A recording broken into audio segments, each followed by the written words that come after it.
अगर हम अपनी मेहनत और नॉलेज को सही तरीके से यूज करें तो वो हमारी असली ताकत बन जाती है। मेहनत से हम हर प्रॉब्लम को सॉल्व कर सकते हैं और नॉलेज से हम अपने डिसीजन को बेटर बना सकते हैं। जब दोनों को सही डायरेक्शन में लगाते हैं तो कोई भी चैलेंज हमारे लिए मुश्किल नहीं रहता। जैसे एक गुरु अपने शिष्य को सही रास्ता दिखाता है, वैसे ही हमारी मेहनत और ज्ञान हमारे जीवन में हमें वो रास्ता दिखाते हैं जहाँ से हम अपनी मुश्किलों का सामना कर सकते हैं। ऐसे ही एक कहानी है एक गुरु और उनके शिष्य की, जहाँ शिष्य ने अपनी मेहनत और गुरु के ज्ञान से अपनी जिंदगी के सबसे बड़े चैलेंजेस को जीता। कहानी एक छोटे से गांव से शुरू होती है, जहाँ एक बुद्धिमान गुरुजी का बड़ा सा आश्रम था जो अपनी शांति और ज्ञान के लिए प्रसिद्ध थे। उनके आश्रम में 3 शिष्य रहते थे जिनके स्वभाव और इच्छाएं एक दूसरे से बिल्कुल अलग थे। पहले शिष्य को जल्दी अमीर बनने की इच्छा थी, दूसरे शिष्य को आराम और सुख सुविधाओं से भरी जिंदगी चाहिए थी, तीसरे शिष्य को सिर्फ ज्ञान की तलाश थी।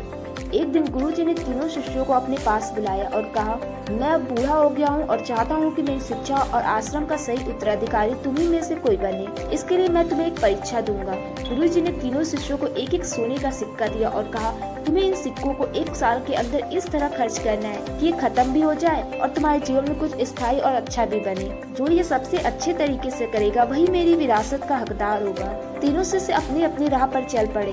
पहले शिष्य ने सोचा कि जल्दी अमीर बनने से सब कुछ ठीक हो जाएगा। उसने अपने सारे सिक्के जुए में लगा दिए। शुरुआत में उसे थोड़ी सफलता मिली, लेकिन जल्दी ही वह सब कुछ हार गया।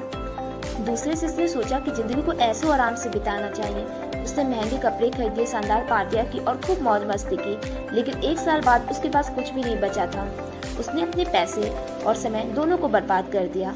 तीसरे शिष्य ने सोचा, गुरुजी ने जो सिक्के दिए हैं उनका सही उपयोग करना चाहिए। उसने उन सिक्कों से किताबें खरीदी और स्वयं ज्ञान प्राप्त करने लगा। उसने सोचा कि अगर वह इस ज्ञान को बांटे तो यह समाज के लिए भी लाभकारी होगा। उसने गांव में एक पुस्तकालय खोला जहां गांव के लोग आकर मुफ्त में शिक्षा लेने लगे। धीरे धीरे वो पुस्तकालय गांव का एक महत्वपूर्ण केंद्र बन गया। लोग वहां आकर नई नई चीजें सीखने लगे, बच्चों को पढ़ाई में मदद मिलने लगी, किसान खेती के नए तरीके सीखने लगे और महिलाएं सिलाई बुनाई जैसे हुनर सीखने लगी। इससे गाँव में खुशहाली बढ़ने लगी। 1 साल बाद तीसरा शिष्य खुद भी एक ज्ञानी व्यक्ति बन गया था। उसने सिर्फ अपने लिए ही नहीं बल्कि पूरे गाँव के लिए एक स्थायी विरासत बना दी थी। 1 साल पूरा होने के बाद तीनों शिष्य गुरुजी के पास लौटे और अपनी अपनी कहानियां सुनाई। पहले शिष्य की नासमझी सुनकर गुरुजी ने सिर हिला दिया। दूसरे शिष्य की गलती सुनकर उन्होंने गहरी सांस ली, लेकिन तीसरे शिष्य की बुद्धिमानी सुनकर गुरुजी का चेहरा खुशी से चमक उठा। गुरुजी ने कहा, मेरी असली विरासत पैसा या संपत्ति नहीं बल्कि ज्ञान और सेवा है। तुमने यह बात समझ ली है, इसलिए तुम ही मेरे सच्चे उत्तराधिकारी हो। फिर गुरुजी ने तीसरे शिष्य को गले लगाते हुए कहा, तुमने धन का सही उपयोग करके न केवल खुद को समृद्ध किया बल्कि पूरे गांव को भी लाभ पहुंचाया। यही एक सच्चे उत्तराधिकारी की पहचान है। पैसा खर्च हो सकता है, सुख चला जा सकता है, लेकिन ज्ञान और सेवा कभी खत्म नहीं होते। यही असली विरासत है जो हमेशा कायम रहती है। पहले और दूसरे शिष्य ने अपनी गलतियों से सीख ली और तीसरे शिष्य के मार्ग पर चलने का निश्चय किया। उन्होंने भी पुस्तकालय में आकर पढ़ाई शुरू की और धीरे धीरे अपने जीवन को बेहतर बनाया।